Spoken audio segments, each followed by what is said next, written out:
नमस्कार मित्रों, मैं पंडित चंद्रेश कौशिक। हमारी सीरीज चल रही है एपिसोड नंबर 22 की, जिसमें हम बात कर रहे हैं भृगु संहिता की। भृगु संहिता के अंतर्गत आज हम बात करने जा रहे हैं कन्या लग्न के प्रथम भाव में ये केतु स्थित हो तो उसके क्या फलादेश होंगे। प्रथम भाव में 6 नंबर का मतलब होता है कन्या लग्न, और कन्या लग्न में जब कभी भी केतु प्रथम भाव में स्थित हो जाता है तो ये सामान्यतः सकारात्मक ही फल प्रदान करने वाला ग्रह बन जाता है। देखिए, इससे पूर्व की सीरीज में इट मीन्स की एपिसोड नंबर 21 की सीरीज में हम राहु की भी चर्चा कर चुके हैं।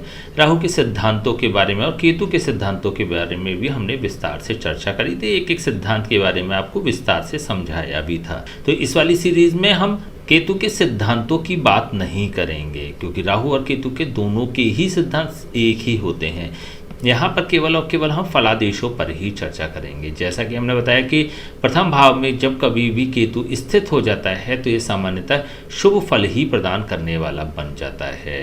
देखिए, राहु और केतु ये दोनों ही ग्रह 3 प्रकार से अपने फलों को प्रदान कर सकते हैं। पहला तो ये जिस भाव में स्थित होते हैं उस भाव के अनुसार फलों को प्रदान किया करते हैं। दूसरा, जिस राशि पर स्थित होते हैं उस राशि के अधिपति के अनुसार भी अपने फलों को प्रदान किया करते हैं। और तीसरा, केतु के साथ कोई अन्य ग्रह यहाँ पर युति संबंध बनाकर यदि बैठ जाता है तो फिर केतु उसके भी फलों को प्रदान करने वाला यहाँ पर बन जाएगा।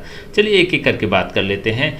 प्रथम भाव का मतलब ऐसा भाव जो कि व्यक्ति को स्वयं को इंडिकेट करता है, उसको रिप्रेजेंट करता है। प्रथम भाव में जब कभी भी केतु स्थित हो जाता है तो उसके कंटेंट्स को कई गुना होकर बढ़ा देता है। देखिए, ये तो केतु का एक नेचुरल सिद्धांत होता है, एक स्वभाव होता है कि जहाँ पर भी वह अकेला बैठता है उस भाव के कंटेंट्स को कई गुना होकर बढ़ा देता है। तो यहाँ पर प्रथम भाव के जब कंटेंट्स को यह कई गुना होकर बढ़ा देगा तो ऐसे लोग प्रतिभाशाली व्यक्तित्व के धनी हो जाते हैं। ऐसे लोग प्रभावशाली व्यक्तित्व वाले हो जाते हैं। ऐसे लोगों का प्रेजेंटेशन बहुत अच्छा होता है। ऐसे लोगों का प्रभाव बहुत अच्छा होता है। ऐसे लोग जीवन में उत्तरोत्तर उन्नति करने वाले बन जाते हैं। देखिए, केतु पताका का कारक ग्रह माना जाता है। इट मीन्स कि जहाँ पर भी बैठता है वहाँ पर उस भाव के सापेक्ष व्यक्ति को पीक तक पहुँचा देने वाला भी बन जाता है। तो यहाँ पर प्रथम भाव में बैठकर व्यक्ति की पर्सनैलिटी को अत्यधिक डेवलप कर देगा। दूसरा, केतु जिस राशि पर स्थित होता है उस राशि के अनुसार भी अपने फलों को प्रदान किया करता है। इट मीन्स कि यहाँ पर यह कन्या राशि पर स्थित हो रहा है। कन्या राशि का स्वामी बुध होता है। बुध कुंडली में जैसा भी होता है, जहाँ भी होता है, उसी के अनुसार यह केतु भी अपने फलों को प्रदान कर देने वाला बन जाता है।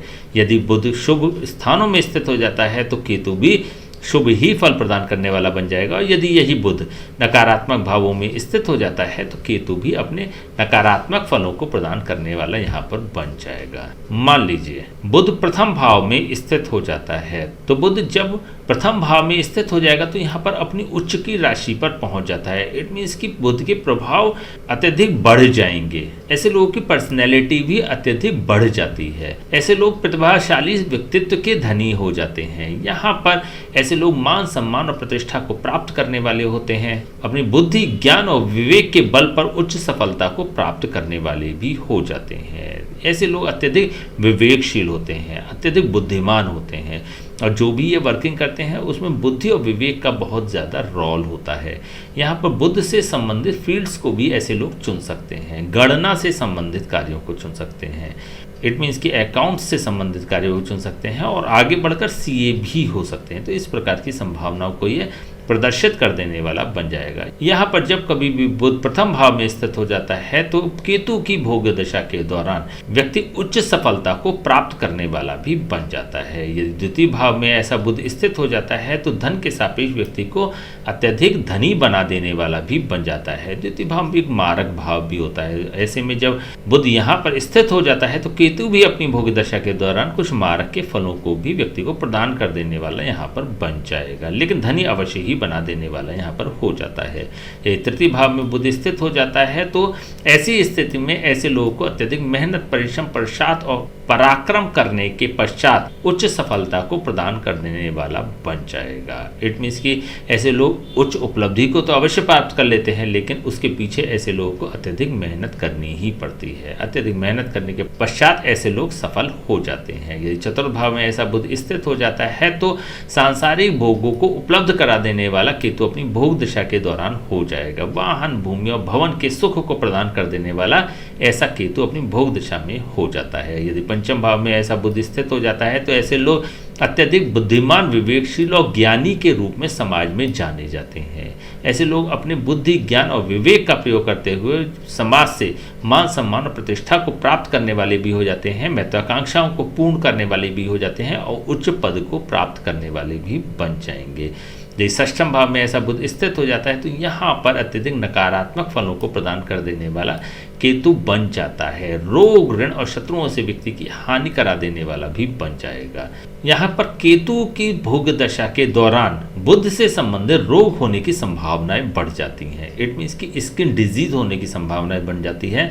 नसों से संबंधित किसी समस्या के होने की यहाँ पर संभावना बढ़ जाती है। इसी प्रकार से शत्रु भी ऐसे लोगों को अत्यधिक पीड़ित करने वाले हो जाते हैं। यदि सप्तम भाव में ऐसा बुध नीच का होकर स्थित हो जाता है तो केतु भी अपनी भोग दशा के दौरान विध्वंसकारी परिणामों को प्रदान करने वाला यहाँ पर हो जाएगा। विशेष रूप से व्यक्ति की मैरिड लाइफ को लेकर समस्याएं आती ही रहती हैं। विवाह होने में देरी करा सकता है, विवाह न हो ऐसी संभावनाएं व्यक्त कर सकता है। यदि विवाह हो जाता है तो वह टिकने नहीं पाता, जीवन साथी से अलगाव की स्थितियां पैदा हो जाती हैं। विशेष रूप से जब केतु की भोग दशा प्राप्त होती है तो इस प्रकार के नकारात्मक फल भी व्यक्ति को प्राप्त हो जाते हैं। इसी प्रकार से अष्टम भाव में जब कभी भी बुध स्थित हो जाता है तो अष्टम भाव दुख, विपत्ति और परेशानियों का कारक भाव माना जाता है। तो व्यक्ति को दुख, विपत्ति और परेशानियां प्रदान कर देने वाला बन जाता है, कार्यों में रुकावट और समस्याएं प्रदान कर देने वाला बन जाता है और अपनी भोग दशा के दौरान कार्यों में देरी कराने वाला भी ऐसा बुध बन जाता है।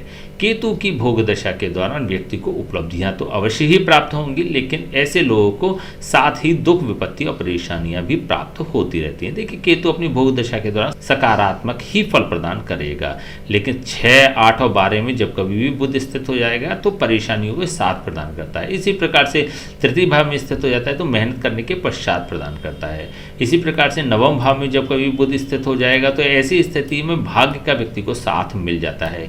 केतु की भोग दशा के दौरान व्यक्ति उच्च उपलब्धियों को प्राप्त करने वाला भी बन जाएगा। कम मेहनत में उच्च सफलता प्राप्त कर लेता है, कम मेहनत में उच्च लाभ प्राप्त करने वाला ऐसा व्यक्ति हो जाएगा। ये दशम भाव में ऐसा बुध स्थित हो जाता है, स्वग्रही राशि पर स्थित हो जाता है तो यह एक बहुत सकारात्मक फलों को प्रदान कर देने वाला योग बन जाएगा। केतु की भोग दशा के दौरान ऐसे लोग बहुत प्रसिद्धि प्राप्त कर लेते हैं, बहुत बड़ी उच्च सफलता को प्राप्त करने वाले हो जाते हैं, एक लाइफ अचीवमेंट को प्राप्त करने वाले ऐसे लोग बन जाते हैं। यदि एकादश भाव में ऐसा बुध स्थित हो जाता है तो ऐसी स्थिति में व्यक्ति को लाभान्वित करने वाला ऐसा केतु हो जाएगा। अपनी भोग दशा के दौरान व्यक्ति को धन का लाभ भी प्रदान कर देने वाला हो जाता है, ऐसे लोगों की इच्छाओं को पूर्ण करने वाला भी हो जाता है। इसी प्रकार से आय के अन्य स्रोतों को जनरेट करने वाला भी ये बन जाएगा। यदि द्वादश भाव में ऐसा बुध स्थित हो जाता है तो बाहरी स्थानों से व्यक्ति को लाभान्वित करने वाला ऐसा केतु अपनी भोग दशा के दौरान हो जाता है। चलिए अब इसकी तीसरी अवस्था पर आ जाते हैं। केतु के साथ यहाँ पर कोई अन्य ग्रह युति संबंध बनाकर बैठ जाता है तो फिर किस प्रकार के परिणाम होंगे। बुध की बात हम कर ही चुके हैं। यदि सूर्य स्थित हो जाता है तो सूर्य यहाँ पर द्वादश भाव का स्वामी होकर जब केतु के साथ स्थित हो जाएगा तो बाहरी स्थानों से व्यक्ति को लाभान्वित करने वाला ऐसा योग बन जाता है। लेकिन यदि व्यक्ति अपने स्थान पर रहकर करते हैं तो ऐसे लोगों को संतुष्टि प्राप्त नहीं होती, सफलताएं प्राप्त नहीं होती। तो ऐसी स्थिति में केतु के साथ जब कभी भी सूर्य स्थित हो जाएगा तो बहुत सकारात्मक परिणाम प्रदान करने वाला यह नहीं बनता। यदि चंद्रमा स्थित हो जाता है तो यहाँ पर धन का लाभ कराने वाला, इच्छाओं को पूर्ण करने वाला ऐसा केतु अपनी भोग दशा के दौरान हो जाता है। लेकिन साथ ही जब कभी भी केतु और चंद्रमा का आपस में योग होता है, युति संबंध बनता है तो ये चंद्र ग्रहण का निर्माण कर देता है। ऐसी स्थिति में व्यक्ति को स्ट्रेस, टेंशन और एंजाइटी प्रदान कर देने वाला ऐसा योग हो जाएगा। ऐसे लोग डिप्रेशन की स्थिति का भी सामना केतु की भोग दशा के दौरान कर सकते हैं। लेकिन धन का लाभ कराने वाला, इच्छाओं को पूर्ण करने वाला ऐसा केतु अवश्य ही बन जाएगा। ये मंगल स्थित हो जाता है तो मंगल यहाँ पर तृतीय भाव का स्वामी हो रहा है, अष्टम भाव का स्वामी हो रहा है, विशेष नकारात्मक फल प्रदान करने वाला ऐसी स्थिति में मंगल बन जाएगा। केतु के साथ प्रथम भाव में जब स्थित हो जाता है तो केतु को भी पूर्ण रूप से दूषित कर देता है और लग्न को भी दूषित कर देने वाला हो जाएगा। केतु अपनी भोग दशा के दौरान व्यक्ति को दुख, विपत्ति, परेशानियां प्रदान कर देने वाला हो जाएगा। अत्यधिक मेहनत करने के पश्चात भी ऐसे लोग को सकारात्मक फलों की प्राप्ति नहीं हो पाती है। अत्यंत संघर्षमय जीवन ऐसे लोगों का हो जाता है। यदि गुरु स्थित हो जाता है तो गुरु यहाँ पर चतुर्थ भाव का स्वामी हो रहा है और सप्तम भाव का स्वामी हो रहा है। और जब कभी भी यह गुरु प्रथम भाव में केतु के साथ स्थित हो जाता है तो सांसारिक भोग की उपलब्धता को सुनिश्चित कर देने वाला ऐसा गुरु बन जाता है। इसी के साथ एक सुखी दाम्पत्य जीवन भी प्रदान कर देने वाला हो जाएगा। अपनी भोग दशा के दौरान ऐसा केतु जीवन साथी से लाभान्वित करने वाला भी हो जाता है, जीवन साथी को भी लाभान्वित करने वाला हो जाता है। वाहन, भूमि और भवन लेने की संभावना यहाँ पर केतु की भोग दशा में जातक के लिए बढ़ जाती है। यदि शुक्र स्थित हो जाता है तो शुक्र तो यहाँ पर भाग्येश हो रहा है, द्वितीय भाव का स्वामी और नवम भाव का स्वामी होकर जब यह प्रथम भाव में स्थित हो जाता है परंतु नीच का होकर स्थित हो जाता है तो यहाँ पर एक अत्यंत नकारात्मक स्थिति को उत्पन्न कर देने वाला ऐसा शुक्र हो जाएगा। अपनी भोग दशा के दौरान ऐसा केतु व्यक्ति को नकारात्मक प्रभाव प्रदान कर देने वाला हो जाता है। ऐसे लोगों को लगातार नुकसान होने की संभावनाएं बढ़ जाती हैं।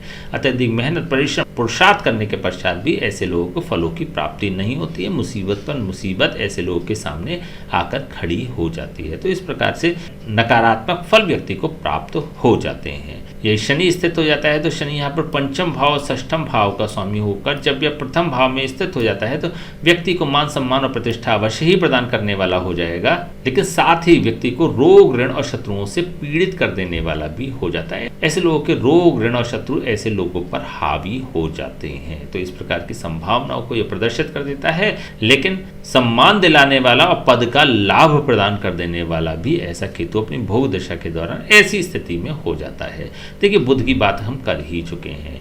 चलिए अब बात कर लेते हैं इसको उपायों की। देखिए, वैसे तो प्रथम भाव में जब कभी केतु स्थित हो जाता है तो सामान्यतः शुभ फल ही प्रदान करने वाला हो जाता है, लेकिन इसके अलावा कुछ परिस्थितियां ऐसी भी बनती हैं कि यही केतु नकारात्मक फलों को प्रदान करने वाला भी बन जाएगा। उसके हमें कारण ढूंढने होंगे।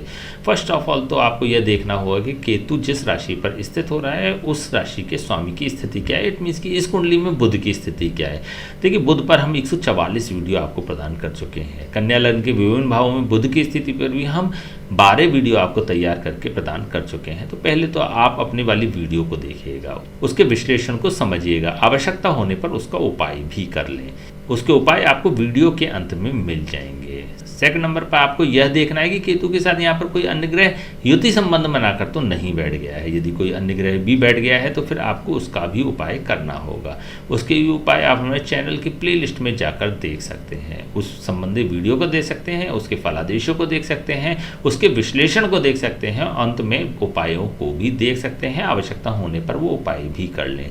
इन दोनों ही उपायों को करने के पश्चात आपको केतु का उपाय करना होगा। पूर्व में ही यदि आप केतु का उपाय करेंगे ना तो वह उपाय आपके लिए कार्य नहीं करता है।